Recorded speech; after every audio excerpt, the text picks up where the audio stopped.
half defense versus the second half defense, specifically in the run game. What happened? Yeah, I think we got a little bit away from gap discipline. We weren't setting firm edges, and we weren't shooting our gun tackling. I think it really came down to those three things. Um, Going into that game, we knew that back had a lot of yards after contact, and he showed that in the second half. We weren't wrapping him up. We weren't setting firm edges, giving him room to run, and he took advantage of it. So.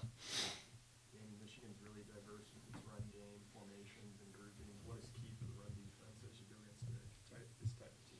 Yeah, they've shown to be very multiple with their run game. They get a lot of guys the ball. You've seen they've got very dynamic backs. They got a very dynamic quarterback, and then they've got the offensive line to be able to block for them. This week it's being able to correct the things that we weren't great at last week, especially in the second half. Being able to set edges, being able to shoot your gun when you're tackling, and then being able to get guys around the ball. So that you're going to miss tackles. That's one of the certainties of football is you're not going to make every tackle that you go for. So having more hats around the ball, be able to get it on the ground. Speaking of that offensive line, go ahead. Another big Michigan offensive line, obviously. Mm-hmm. How do you guys sort of neutralize that sprint and shut down the run? Yeah, and I think a lot of that comes from film study. Knowing what they're good at. What they're going to go after against defenses like ours. And then it's just being able to, play our rule, go out there, play fast for one. It's no secret. You play in the Big Ten, teams are going to want to run the ball. And then you play in, teams year after year, you kind of see what they like to run against teams like ourselves or, other teams in the Big Ten. So we'll play. They definitely have a big offensive line. And each offensive line is different, so it's just being able to find tendencies and tips.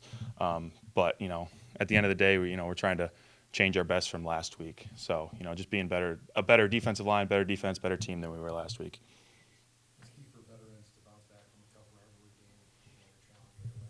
game. Yeah, and that it was a little bit different. That having that game last week. Since I've been here, I don't think we've had an Iowa or Wisconsin game that early in the year. So having that game early in the year, but unfortunately losing that game early in the year, you find some things out about your team, especially the older guys, the younger guys that haven't been through rivalries. You find a lot about how are we going to respond, and what I've seen this week has been really good. Guys are hungry to get back out there, like Cody told you guys on Saturday. Like, that one bites. You don't want to lose any game, but that one bites. So just being able to get back out there on the field and kind of get back to what we want to do and where we want to go with this.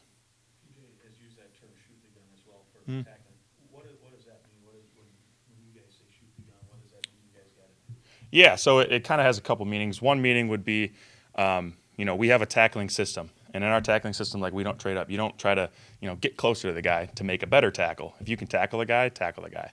And so that's like, when you look at it from a broader perspective, if you're close enough to tackle a guy, shoot your gun. If you're going to miss the tackle, you're going to miss the tackle. Like, you can't, if you're not close enough to make the tackle, you're not going to hurt anything by getting a little bit closer to make that tackle and shooting your gun.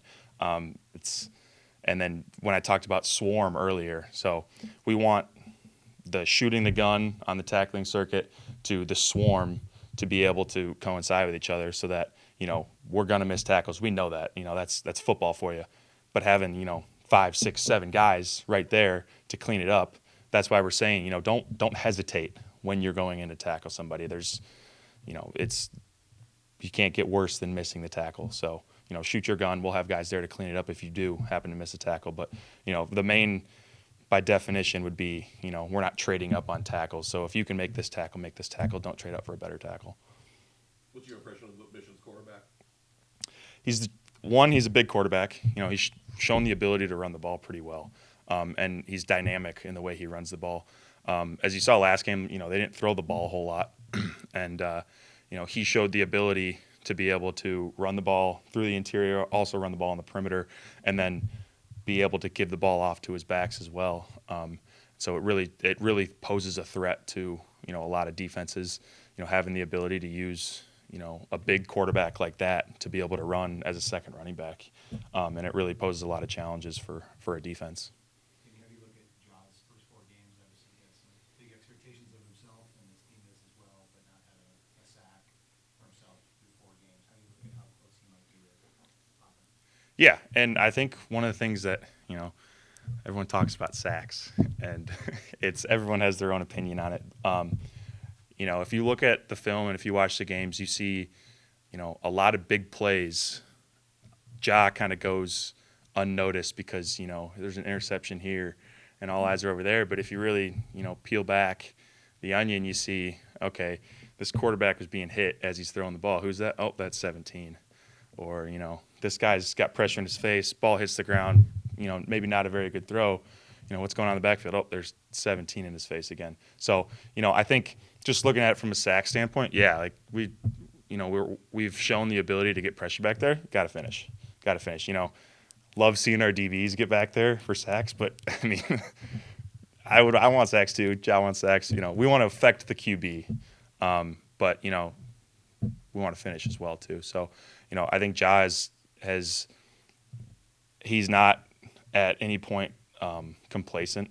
He knows, I want to get better here. I want to get better here, but I'm also not going to sit back and say, Ja is probably responsible for a lot of the big plays that we've had as a defense just by getting pressure, hits on the quarterback, just being disruptive. Teams obviously see him on film, and it's huge being able to have a threat like that out there. And he knows that it's only up from here. Facing running backs of two guys like Mullings and Edwards of their caliber, how important is that versatility and depth on the defensive line to be able to get multiple bodies out there to face those guys that can probably go 20-plus carries each?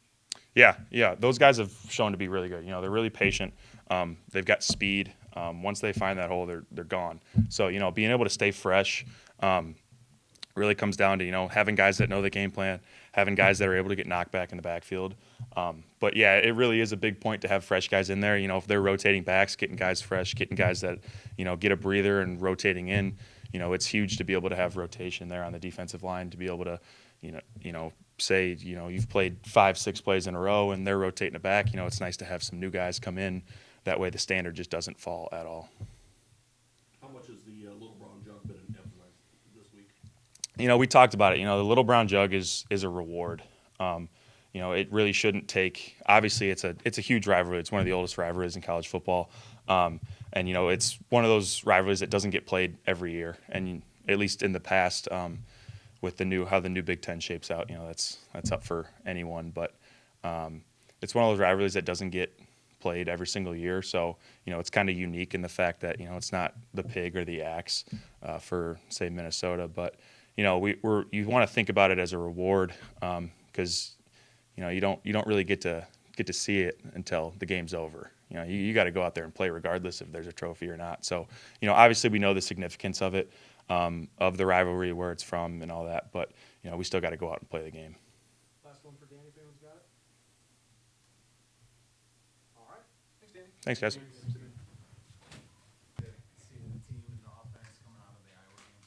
I feel like we just gotta keep grinding, do our best every day. Every day is that Fleck teaches us to change our best every day, and that's what we're gonna keep doing, moving forward through our life and just in football career in general, as an individual and as a team. What makes this Michigan defense so impressive?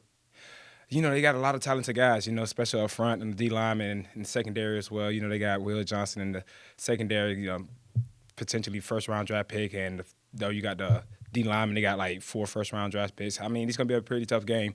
They're a pretty tough defense. They're pretty sound. They're pretty detailed. They're pretty talented as well. So it's going to be a pretty tough game. I feel like it's going to be a real good battle. Well, Becky, what's it been like working with Max and getting chemistry with him through the first few games here? So the chemistry part piece, so we're both from Georgia, so that we kind of clicked right away. So he actually played my high school back when I was like probably in middle school, so we had some little connection there. But as far as like just being here, connecting together, I feel like it's been a great process between me and him and the other receivers. Just him being a leader, coming in that position at quarterback, coming from, his school, coming to a Big Ten school. It's just a big step for him and as for the team. And him taking on that leadership role, it's just been a great opportunity for us as a receiver and as a team. Tell me about the road back from the leg injury last year. How was the rehab and mentally just getting yourself ready for the season again? Yeah, it was pretty tough. It was pretty devastating that I got hurt that game. You never know what might happen. On the road, I was eventually stayed out for the season. So I just went through my process of getting rehab, and get my surgery done and everything else. And next thing you know, I start feeling a little stronger and everything. So the coaches and the training staff started potentially seeing that my progression has moved faster than normal. So as I started progressing through my little rehab and treatment, it started getting stronger and stronger, and potentially I was able to come back within like a span of 2 months. And it was a pretty tough process having to tell the Big Ten committee that I was not ruled out for the season anymore. It was kind of weird and everything, but I was fortunate enough to play the last 2 games of the season. Becky, you're always someone that pops as a run blocker in the perimeter. What do you think are the keys to being a really strong run blocking? I would say first, the weight room. Weight room takes a big part. I take the weight rooms pretty serious as a receiver, and I say the mechanics and techniques of it, and not just being scared to just put your face on somebody. The wide receivers, they're told that they look pretty and act pretty, but when it comes to the blocking game, I like to be aggressive and physical with it, You guys see a little bit more out of Darius Taylor this week going back to Michigan? Oh yeah, Darius Taylor. He's always, he's one of our best playmakers on the team. Getting him the ball for sure, making big plays for us is always going to be a great, huge impact for us. We saw Daniel Jackson have some other milestones, going over 2,000 yards. As a fellow receiver, what do you take away from his process and his work? He's a great leader of us for the whole receiver group. I came in as a freshman. He's kind of the one that took me under his wing, him and Chris Bell as well. So he took me on his wing, and he's still taking me on his wing, inviting me into that leadership role to prepare me for next year as well. And just being able to work with him, like, outside of, like, football, like, it could be something just talking about personal stuff like that, him being there for me, being that guy. And on the field as well, like, him being that commander that he is, like, leading me through some stuff and, like, some type of techniques that I might not know that I might can use in the game to help me improve. Walk us through your catch down the sideline. As the review process is going, do you think it's going to stand? Oh, yes. 100%, yes. I feel like I have full control of it. I might look like I didn't have full control because I dropped it out of bounds, but I had full control when I was in bounds and stepped out like 3 steps later and just let go of it. You mentioned it kind of the wide receivers did the beat him and Dottie, but when you have someone like Max being able to spread the ball around, how do you see the unselfishness growing within the wide receiver room? It started with back in the offseason, we all competed with each other. You always going to compete against each other, like in these winter workouts, all these drills that we do. But at the end of the day, we're here to get each other better. So just being able to see each other, improve on the field and off the field, it's just a great accomplishment as a whole team and as a position group as well. So I think it's pretty well that Matt's been able to, pass the ball, to each receiver getting touches. It's pretty great. This will be your first appearance at Michigan Stadium. What are you looking forward to there? I'm not really looking forward to anything. I'm already expecting, the big crowd. They always come out with a big crowd. It's always going to be loud, But it's just the key of the game. And everybody love big games, so why not play in one? Anything else for Becky? All right. Thanks, Mike. Thank y'all so much. Thank you.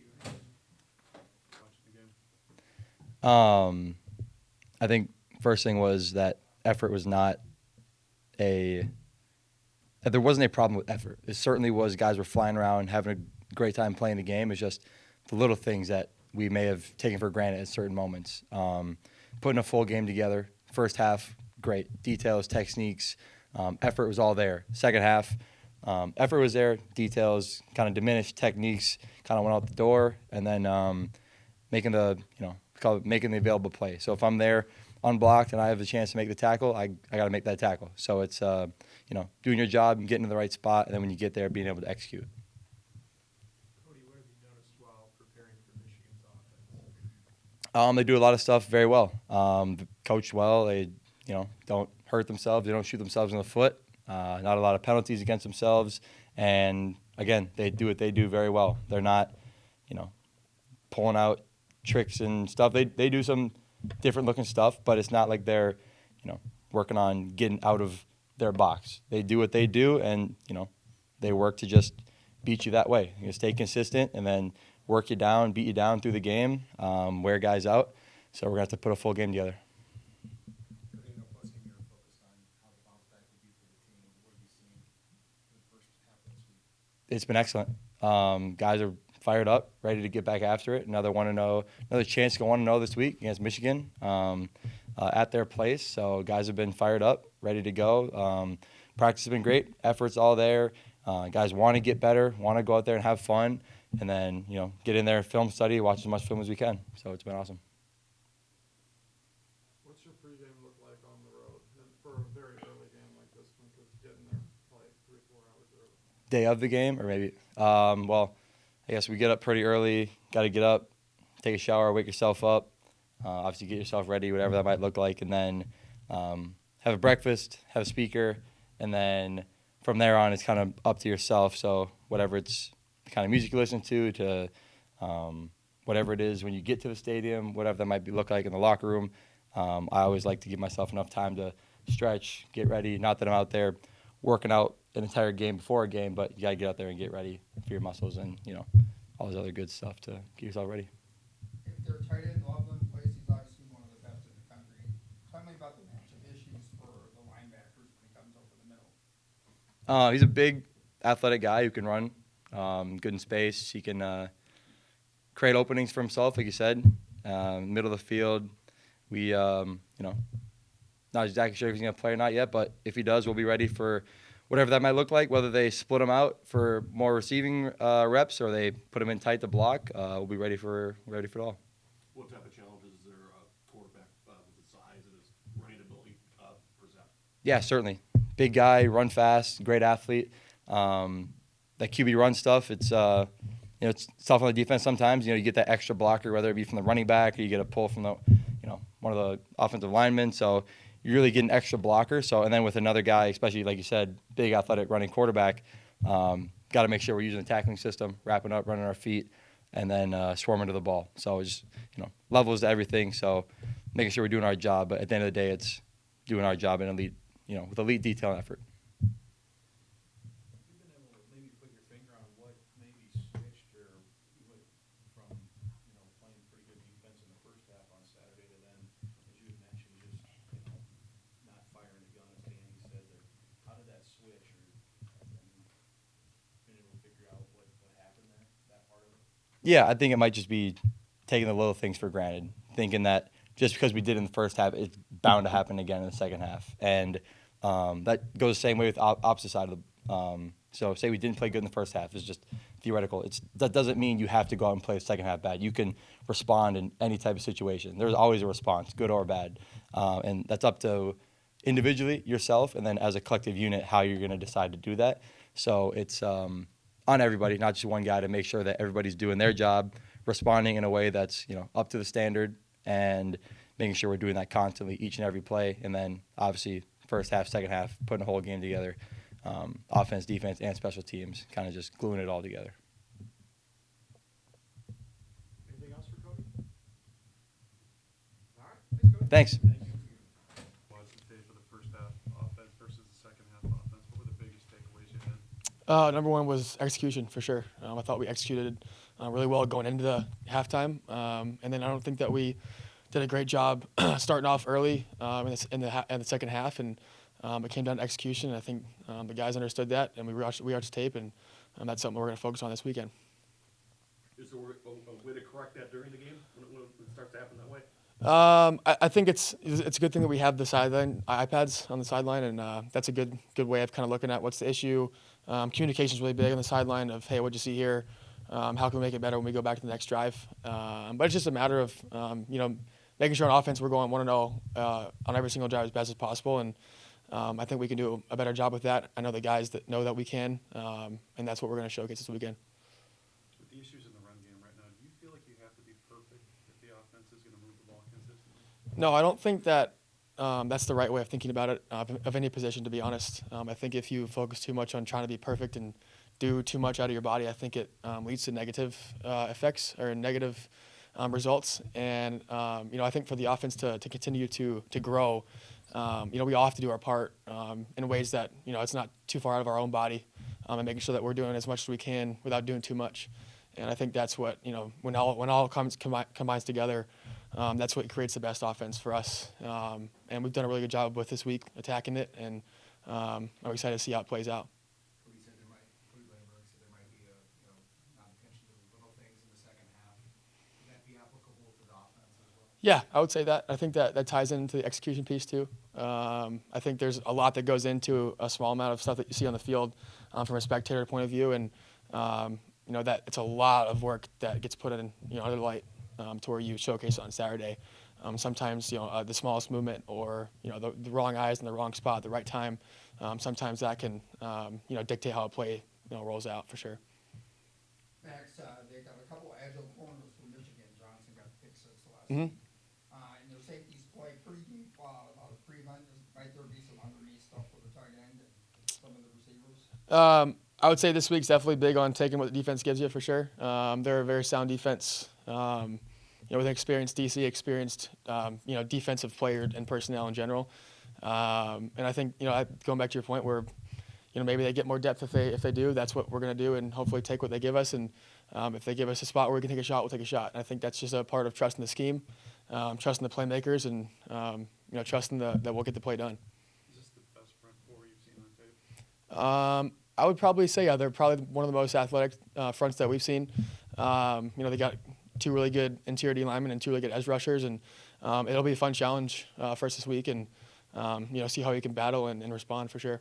Max, motion has changed the way people gather in film, create matchups, but one of the elements of offensive football that remains static is protection. How much time have you put into studying the way protections are set? It's interesting how it changes from week to week, depending on the rush. And I think that's something that our O-line does a really good job of looking at how the rush changes per week to week. And you go in there and they've got all of their film study done. And I give credit to Quinn and Coop, the older guys of the group, doing that. And it's fun for me to see that as well. Where they have. I remember Quinn talking about some of the moves that some of the D linemen did last week, and he's like, "Hey, if this happens, you got to do this." And in the moment, I'm not looking at the rush, but it's a good, indicator of how they think to where we can be on the same page as well. Does Darius have a little bit extra this week, you think, going back to Michigan? Say it again. Does Darius have a little bit extra this week going back to Michigan? You're talking about like just being home, being close to family. Yeah, I think that's something that he's looking forward to a lot. He's trying to make sure he can get as many tickets as possible from his guys, for his family. He's got a lot of family coming in, and it's always cool going back to your home state and playing football and kind of where you come from and being in front of a lot of family. So I'm excited for him. Max, how are you looking at your first road game in your college football? And Yeah, very excited. I think it's the first time for a lot of guys in this team playing at Michigan Stadium, and it's something that we all look forward to. I think it's a really cool environment. It's a historic environment in college football, and you can't take it for granted. You don't get these opportunities very often, and that's something that we're using and looking forward to. And I'm excited to see how we respond this weekend. You grew up an Ohio State fan, so is there some I did. for you to go play in this building?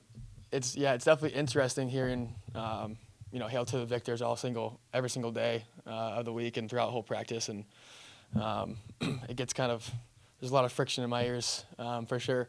But I am a Golden Gopher. I'm a Gopher for sure, and that's I take pride in that for sure. I love being a part of this team.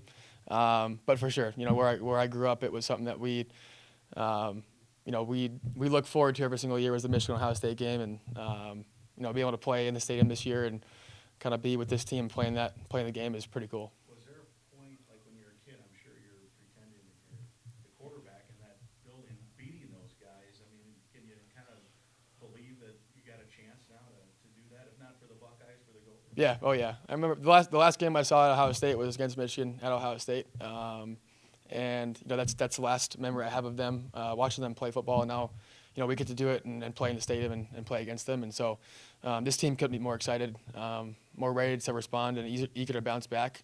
I'm really excited to be with this team doing that because I'm excited for how these guys are going to respond. A couple more for Max, if anyone's got them. Max, back in your FCS days, did you get to know quarterback Matthew Sluka from Holy Cross? We played against each other a couple times, yeah, for sure. You see the situation with Vegas? I did, yeah, and I think ultimately, it's a personal decision for him and his family, and I think what decision they make is what they got to stick with, and it's interesting. That's how college football is kind of shaping right now a little bit, and it's the first kind of move like that's happened, and so I'm interested to see how it shakes out with the rest of college football, and I can only wish him luck. Max, you talked about how Fleck uses the hill but obviously that's one environment. It's a whole other thing, 100,000 fans inside right. the big house. How important is you having command and also being able to hear every single thing that Coach Harbaugh says? Extremely important, for sure. The communication piece is, at a premium this weekend. where we're going to be playing in front of, more fans than most of us have played in front of. And, that's something that we worked on all week, being super loud in the huddle, being super loud at the line of scrimmage, making sure that we're communicating, not just verbally, but as much as we can outside of it being verbal. And the guys have done a really good job with that. And that's part of being on the same page as well. Instead of just talking, you can kind of look at some people and know what they're going to do with how they respond to you, with eye contact and stuff. And that's really big going into these hostile environments. And the guys have done a really good job with that this week, and I'm excited to see how it shakes out. One could argue maybe these last week and this week, these might be the two best defenses you'll face. Do you still look at it as like you're trying to prove anything? And what do you draw from the success, particularly in the second quarter you had in the Iowa game? To answer the last part of your question, that part of the success of the team, it shows that we can do it. We can do it as long as we're consistent. We're definitely, I think that we have a lot of firepower on offense, and this team does in general. And we've shown that we can do it. We have to put it together for 4 quarters, and for the rest of the year, to be honest, in order for us to have success as a team on offense, we have to be on our game all 4 quarters, because we do have what it takes to be able to do it, and that's what it showed in the second quarter. And it'll be big for every single week for the response of how we can come back even after a win or a loss on Sunday and continue to grow, and become better versions of ourselves every single week. Also, Max? Thanks, guys.